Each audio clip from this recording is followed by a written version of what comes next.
Hi, and welcome to the DecisionWise Engaging People podcast. My name is Charles Rogel.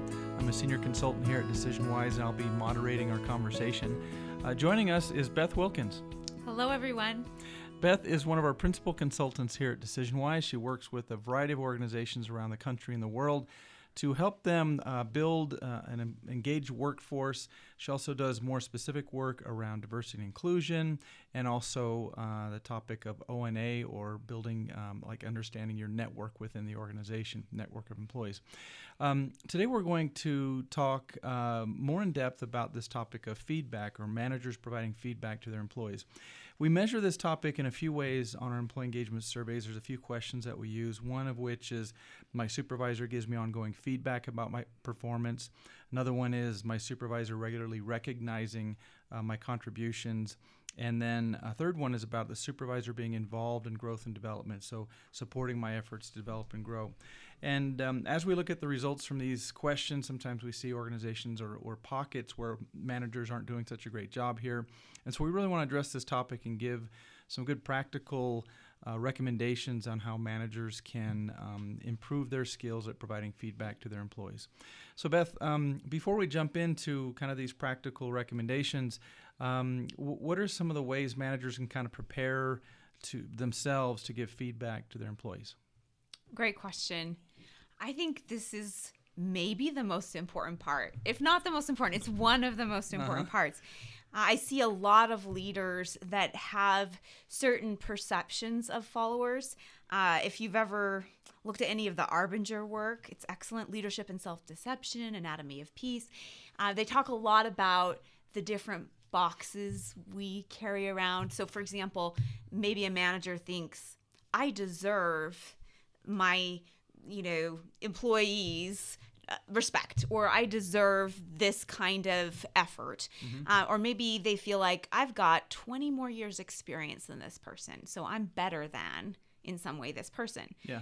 Now, we don't really think about those mindsets very much, but having that mindset can affect our behavior, and it does come out. People are smart. They can sense it in your voice and your mannerisms.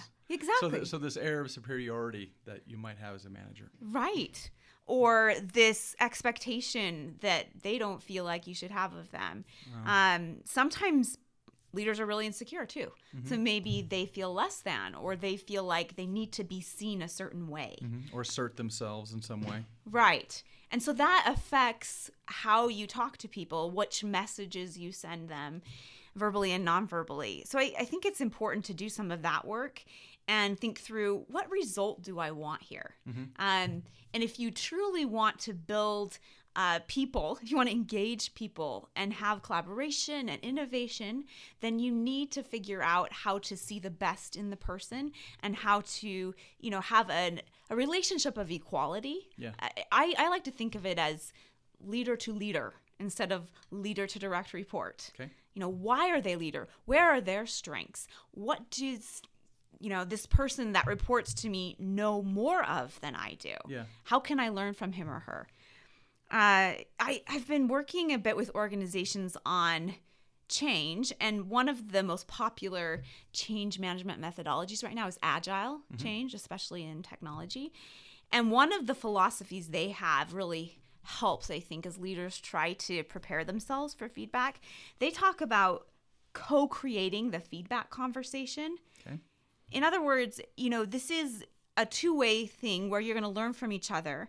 And the goal is to give them the intent. There still has to be some leadership, right? You're still trying to set a strategic direction, a vision, but you can give them the intent. Where are we trying to go? Paint the picture for them without micromanaging and saying, here are your instructions. So intent rather than instructions. So thinking a little bit more strategically. Yeah. And just letting them come up with ways to get there. There could be multiple ways to reach a goal. Sure. Right? And it allows them to have autonomy and to be more innovative rather than to feel micromanaged if you just give them that intent. Okay. So that's something I'd I'd think trying to through. approach it in a way that kind of allows them to feel maybe more empowered, more enthused after the conversation.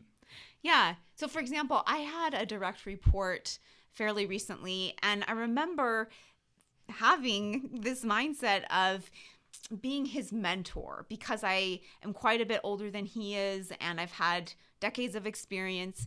And so I was thinking, I can benefit this person. I love to serve and develop people. That backfired, actually, because Right. I could tell that he was bristling a little bit as I would give him advice. Uh-huh. And so I experimented with different things. And one of the things I did is I started giving him a lot of decision rights. I started asking how he thought we could improve a process or how we could serve a customer better. And it was amazing to see what kinds of ideas he came up with and how valued he felt when I kind of turned things over to him. Yeah. Gave him more autonomy. Said, you're the lead here, and I'm supporting you. Yeah. And just listened, did a lot of listening to his ideas so that he felt heard but also validated. Cool. So kind of being a little, I guess, flexing a little bit more, kind of sensing the situation, being ready to pivot a little bit in your approach depending upon the response you're getting from the individual. Yeah. Yeah, it takes a lot of emotional intelligence. You have to really pay attention to the interaction. Definitely. Excellent. So, so then as we're looking at this and thinking about the types of feedback, so you gave an example of kind of how to develop or empower people. You know, a lot of times when we're talking about feedback in the situation, or if people are underperforming, it's more about a performance improvement conversation. So, what are you talking about when you're talking about the topic of feedback in general? Yeah, there are lots of kinds of feedback, and I think normally leaders' minds go to either performance or development feedback. As you mentioned at the beginning of the podcast, we also ask questions about recognition. We think you should be giving your employees feedback on what's going well. So let's talk about each of those. So first, performance feedback. I looked at our data, all of our data from 2018, actually, and 70% of individuals agree or strongly agree that their supervisor is giving them ongoing feedback about their performance. So that's the average. In other words, 30% of the people we surveyed do not feel like they're getting performance feedback on a regular basis. And that's significant. Yep. So what can managers do to make it more likely this will occur? One, set aside that time. You know, we're all busy, but it sends a strong signal if you skip one-on-ones frequently. That shows them what kind of priority they are. And do you have a preference for how frequently they should be happening? Like once a week for a half hour each with all of your direct reports, or what do you think is a good cadence? For me, I've always done once a week. Okay. I believe the more frequently you can check in with people, the better. However, for some people, when they don't work quite as closely with certain team members, they might think bi-weekly is okay. I don't think you want to go much beyond that without checking in with people. But in some cases, you have these really crazy ratios. You know, you'll have a manager with 30 direct reports or something like that. And in that case, I think you need to do some org design. Right. That's another conversation. But yeah, there's something really important about having frequent conversations with people so that you can stay in touch with what's going on and help them develop and grow. We know that that's one of the things that keeps people in organizations and that engages them. And I guess it depends, because if you're working really frequently with your direct reports on different projects throughout the week and constantly, you know, are updating each other on progress, then maybe it's once every 2 weeks because you're already kind of talking about the day-to-day. But again, if they're more remote or if they're working on their own independently, you want to check in probably more frequently or more deliberately. Yeah, so two things occurred to me as you were talking. One, if you have virtual employees, I think you need to make a really concentrated effort to reach out because they don't have some of the context you would if you were working live with other folks. I worked virtually for years. I actually managed a global team, and you had to do so much in that hour with people to kind of catch them up on some of the things going on, since they weren't there to observe them or experience them. And oftentimes virtual employees feel more isolated. So that just helps them feel like they're part of something and that you have a relationship with them. The other thing that occurred to me is that a lot of leaders do feel like, oh, I'm chatting with my people every day. Yeah. If they are there with them co-located. However, what I've found is that they're usually not giving them performance feedback and development feedback. They're just talking about tactical things. Okay. Or socializing. Yeah, so it's not about the individual necessarily. Right. And so there needs to be that time set aside. Again, that signals to the employee, this manager cares about me. They care about my progress, my development, my success in this organization. Okay. And so what do you typically talk about? I guess if you were to frame this, would this be, did you have an agenda that you like to use, or did you tailor it to each individual employee? I really tailor it to each individual employee. I do always ask some questions about how they're doing and, are they learning from the things they're experiencing? Uh-huh. I also ask them what feedback they have for me. I think that creates this environment where it feels, again, like that leader-to-leader relationship. And they see I'm willing to be vulnerable and that I want feedback. So it creates kind of a culture of learning and feedback. Oh, that's good. And that's another thing that I've learned over the years is that you have to make it clear that everything they are doing is about learning. Then it doesn't feel as tense, right? It doesn't feel like I'm going to get slapped on the hand or it's the end of the world if I fail. Or if I don't say the right things in this whatever or I'm meeting. going to get fired. I mean, something really, really serious. As you create this learning context, you have to ensure that when they do fail and you give them that feedback, they see that this is a learning lab, so to speak, that, you reframe it as, oh, isn't this a great learning experience? So for example, I've had employees focused on executive presentations. I think that's a hard skill to learn. And one of them was great at giving examples and sharing a lot of data. But with executive teams, you can lose them if you're not succinct. Sure. And so saying things like, I know that one of your goals is to improve your executive presentations. I thought today's presentation went well because of the way that you organize things and the data you included. I think that some of the executives were getting a bit distracted. I noticed them multitasking. So you're focusing on the facts, what you observed, and then giving them some, what I call feed forward. It's a Marshall Goldsmith technique. Right. But instead of, really sitting in that experience and making them feel badly about it, you kind of share a best practice and what it could look like in the future. Right. So one thing that I've tried in these executive presentations is I've really thought through, okay, which story and which data best make a case for this point. And then I just focus on that. And I've found when I do that, it really hits home. And I can convince them even without multiple stories. So something like that has gone over better than, if you pick apart their performance. It's kind of, again, this, here we are learning from each other. Here's a best practice. What did you think about the presentation? Yeah. What would you have done differently? What do you think went well? Okay, so ways to kind of make it comfortable or safe to have a conversation to talk about those things. Right. Great. And then any other recommendations in terms of, kind of how to create a good environment? Yeah, so one thing that I love about Carol Dweck's work is that she talks about focusing on their effort. You probably remember she talks about a growth mindset versus a fixed mindset. Sure.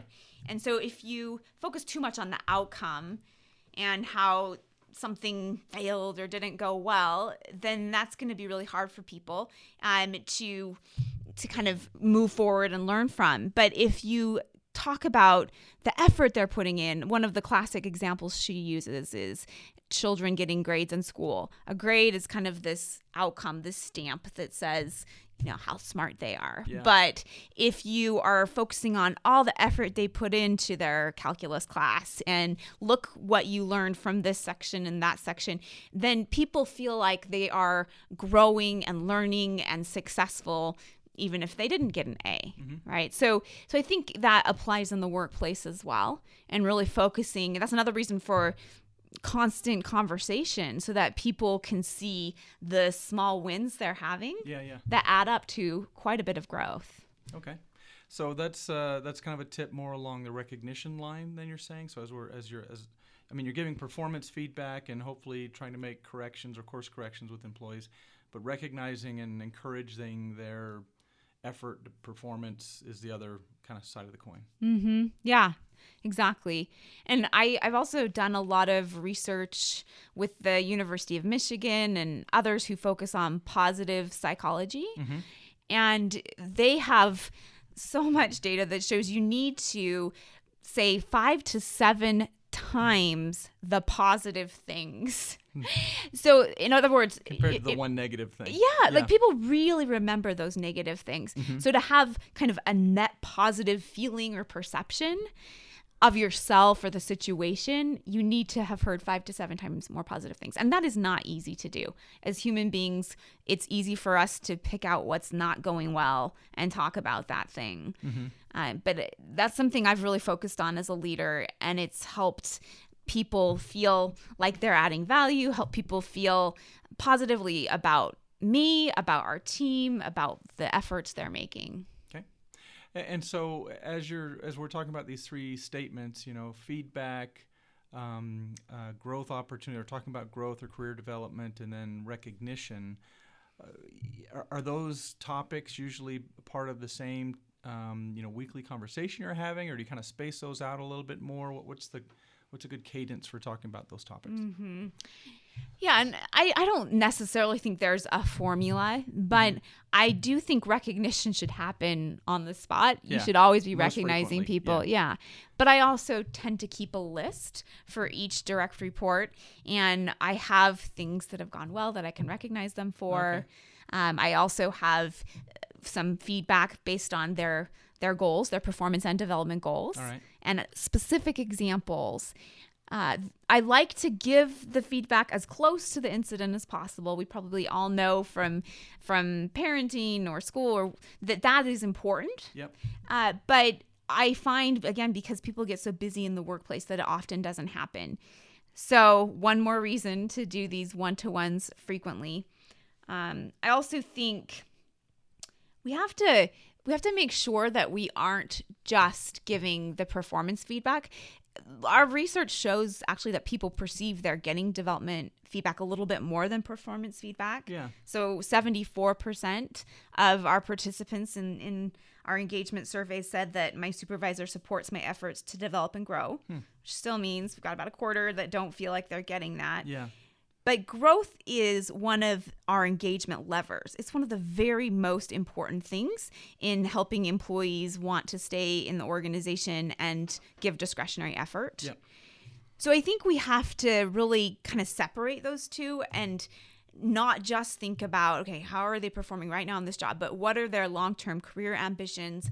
Am I giving them the type of work that's helping them move toward those things? Mm-hmm. How are they feeling about this? Do they need some kind of stretch assignment, or do they need to be rotated for a while? Keep them fresh and let them know. I mean, by checking in with them on development specifically, at least I would say at least once a month, but I would rather do it more often than that, probably bi-weekly. Then you're signaling, I care so much about this. This is one of my main responsibilities, to help you develop and grow. And I'm going to do whatever I can to support you. I remember I had a really wonderful manager. I worked with her on and off for 10 years.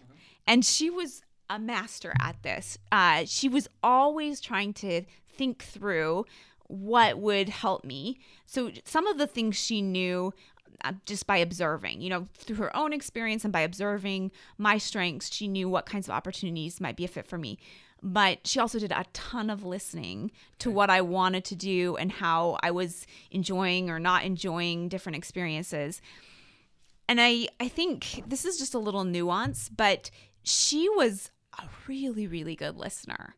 She wouldn't ever rush through those development conversations. She was present with me. And that's another thing that I often recommend to people as I coach them. Make sure that is the most important conversation, that you don't cancel it. You don't, look at your clock a lot while they're talking. You don't take other calls or let people interrupt. Yeah. It's got to be a sacred time. And that employee has to know you're their first priority in that time. And that's interesting, because I know a lot of managers I coach, like the true people managers, their biggest focus is on developing their people, and they get the most satisfaction And they're excited the most when they see their people grow, accomplish things, develop their skills, kind of up-rank themselves a bit in terms of what they're able to accomplish. And so those growth conversations are kind of critical to that creating that pathway. Definitely. So the other thing I was going to ask is, in terms of, we're talking about basically good performance management here as well. And so in tying this together with the yearly performance review or whatever performance review cadence companies have set up, how does a manager kind of effectively manage to that event, right? So they know it's coming up at the end of the year, and sometimes it's so separate from maybe their weekly one-on-ones or monthly meetings or whatever they're doing. And how do you kind of make that more integrated, I guess? Yeah, that's a great question. So many organizations are grappling with this and have been for years. Yeah. How do you do performance management well? It's seen as this thing that both managers and employees dread, right? Actually. Yeah, because the managers are forced to kind of say, I've got to give this person a rating, which impacts their compensation in most cases. Yeah. And so I can only give so much to my group, and everyone's got to be rated along a scale in some cases, depending on how it's set up. Right. And so they struggle with, gosh, I've just had great conversations with everyone, but now I need to rank order them or something. Mm-hmm. Yeah. So it puts them in a bind. It does. And so I see many companies going away from the traditional performance management processes and having talent development conversations, talent talks. Adobe's a good example of a large organization that moved away from the performance appraisal system and found a lot of success in training managers to have these frequent performance and development conversations with people. And they took away numbers and things like that. They didn't put them in boxes anymore. And they, tried to really focus on kind of that growth mindset idea of we're going to consistently help them see what efforts they're making, what efforts they need to make, and really help them feel our support along the way rather than feel evaluated all of the time. Yeah. So, there are some complications when you're trying to think through creating a top talent group or something, doing a 9-box. Sure. But I do see some organizations saying, we can still have those conversations as a senior leadership team and figure it out without giving somebody a number, which starts to affect their identity, actually. Yeah, you get pigeonholed or something. Yeah. It can kind of derail your career a bit. Excellent. So anything else you want to share around this big topic around employee feedback, or I should say manager feedback to employees? I would just stress that, again, leaders should make this a priority. It's so crucial to engagement. And it's also something that can, as I just mentioned, really affect somebody short and long term, because it either helps them have the hope and the skills and tools to move forward, or it keeps them kind of fixed in a certain mindset. As we were talking about with Carol Dweck's research, they feel like, I'm not this type of person, I can't succeed in this way. You have so much influence as a leader. You can, if you use your influence correctly, you have so much influence on the way an employee grows, develops, succeeds in an organization. And so just really, again, as I started out saying, thinking through, what result do I want? What do I really want? Is it selfish or is it for this employee? And how am I going to get this employee to succeed in this way? Or how I'm going to help him accomplish X objective that he has. And I think if you're truly focused outward on that individual and helping them succeed, it's going to be a relationship that is helpful to both parties. And it's really going to lead to a lot of success for the individual and the organization. Awesome. Well, Beth, thank you very much. Thank you, everyone, for joining us. And we hope you join us on our next podcast.